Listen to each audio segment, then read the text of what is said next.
مرتبہ حضرت سیدنا حمیری بن عبداللہ رحمۃ اللہ علیہ شکار کے لیے گئے۔ جب وہ ایک ویران جگہ پہنچے تو اچانک ان کی سواری کے سامنے ایک سانپ آ گیا اور وہ اپنی دم پر کھڑا ہو گیا اور بڑی لجاجت سے حضرت سیدنا حمیری بن عبداللہ رحمۃ اللہ علیہ سے عرض گزار ہوا، خدا کے لیے مجھے میرے دشمن سے پناہ دیجیے۔ اللہ پاک آپ رحمۃ اللہ علیہ کو اپنے عرش عظیم کے سائے میں اس دن پناہ دے گا جس دن اس کے عرش کے علاوہ کوئی سایہ نہ ہوگا۔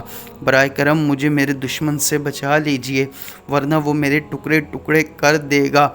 حضرت سیدنا حمیری بن عبداللہ رحمۃ اللہ علیہ نے فرمایا، میں تجھے کہاں چھپاؤں؟ وہ سانپ کہنے لگا، اگر آپ رحمۃ اللہ علیہ نیکی کرنا چاہتے ہیں تو مجھے اپنے پیٹ میں پناہ دیجیے۔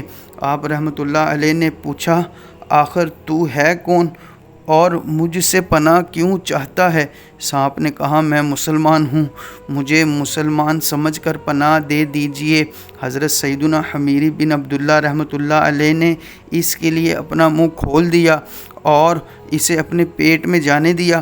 کچھ دیر کے بعد ایک نوجوان آیا جس نے ایک تیز تلوار اپنے کاندھے پر لٹکائی ہوئی تھی۔ اس نے آتے ہی کہا، اے شیخ، کیا تم نے ایک سانپ دیکھا ہے؟ مجھے گمان ہے کہ شاید تم نے اسے اپنی چادر میں چھپا رکھا ہے۔ حضرت سیدنا حمیری رحمۃ اللہ علیہ نے کہا، میں نے کسی سانپ کو نہیں دیکھا۔ نوجوان یہ بات سن کر وہاں سے چلا گیا۔ اس نوجوان کے جاتے ہی سانپ نے اپنا منہ نکالا اور پوچھا، کیا میرا دشمن جا چکا؟ آپ رحمۃ اللہ علیہ نے فرمایا، ہاں وہ جا چکا، اب تو بھی میرے جسم سے باہر آ جا تاکہ مجھے تکلیف نہ ہو۔ تو وہ مکار سانپ کہنے لگا، اب تو میں تیرے جسم سے باہر نہیں آؤں گا، اب تیرے لیے دو راستے ہیں، یا تو میں تجھے زہر سے ہلاک کر دوں گا یا تیرے دل میں سوراخ کر دوں گا۔ آپ رحمۃ اللہ علیہ نے اس سے کہا، تو مجھے کسی دشمنی کی وجہ سے سزا دینا چاہتا ہے؟ سانپ نے کہا، تو بہت احمق ہے کہ تو نے مجھے نیکی کے لیے منتخب کیا۔ کیا تو مجھے نہیں جانتا کہ میں نے تیرے باپ آدم سے کس طرح دشمنی کی؟ آخر تو نے میرے ساتھ احسان کیوں کیا؟ آخر تجھے مجھ سے کیا لالچ تھا؟ نہ تو میرے پاس دولت و مال ہے اور نہ ہی کوئی سواری وغیرہ ہے کہ جسے بطور انعام تجھے دوں۔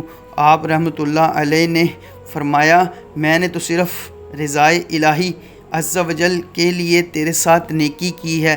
اگر تو مجھے مارنا ہی چاہتا ہے تو مجھے پہاڑ پر جانے دے تاکہ میں وہیں رہ کر اپنی جان دے دوں۔ سانپ نے کہا، ٹھیک ہے، تم پہاڑ پر چلے جاؤ۔ چنانچہ آپ رحمۃ اللہ علیہ پہاڑ پر آئے اور موت کا انتظار کرنے لگے۔ جب آپ رحمۃ اللہ علیہ پہاڑ پر پہنچے تو اچانک وہاں ایک نوجوان نظر آیا جس کا چہرہ 14ویں کے چاند کی طرح روشن تھا۔ اس نے کہا، اے شیخ، آپ رحمۃ اللہ علیہ یہاں زندگی سے مایوس ہو کر موت کا انتظار کیوں کر رہے ہیں؟ آپ رحمۃ اللہ علیہ نے سانپ والا سارا واقعہ بتایا اور کہا، اب سانپ میرے پیٹ میں موجود ہے، میں نے تو اسے دشمن سے بچانے کے لیے پناہ دی تھی مگر یہ مجھے مارنا چاہتا ہے۔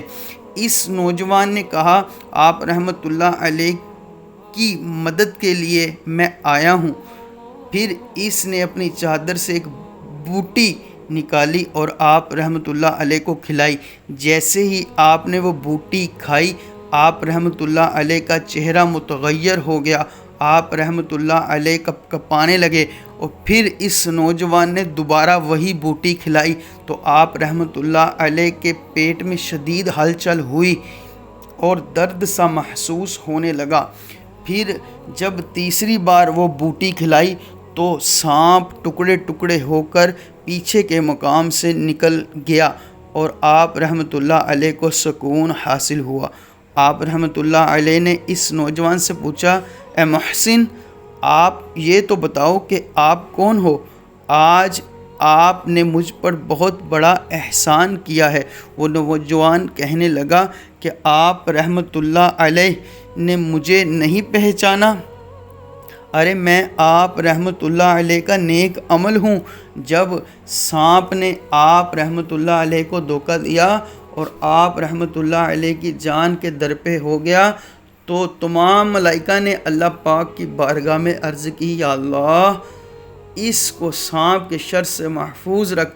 چنانچہ اللہ رب العزت نے مجھے حکم فرمایا، اے فلاں بندے کے نیک عمل، تو جا کر میرے بندے کی مدد کر اور اس سے کہہ کہ تو نے محض ہماری رضا کی خاطر نیکی کی، جا تیری اس نیکی کے بدلے ہم نے تجھے احسان کرنے والوں میں شامل کر لیا اور ہم تیرا انجام بھی محسنین کے ساتھ فرمائیں گے اور ہم تیرے دشمنوں سے تیری حفاظت کریں گے۔ سبق: یہ حکایت اس لیے پیش کی گئی ہے کہ گناہ و معاصی سے انسان کو ہمیشہ دور رہنا چاہیے، ورنہ شیطان ہر طرح انسان کو ورگلانے کی کوشش کرتا ہے۔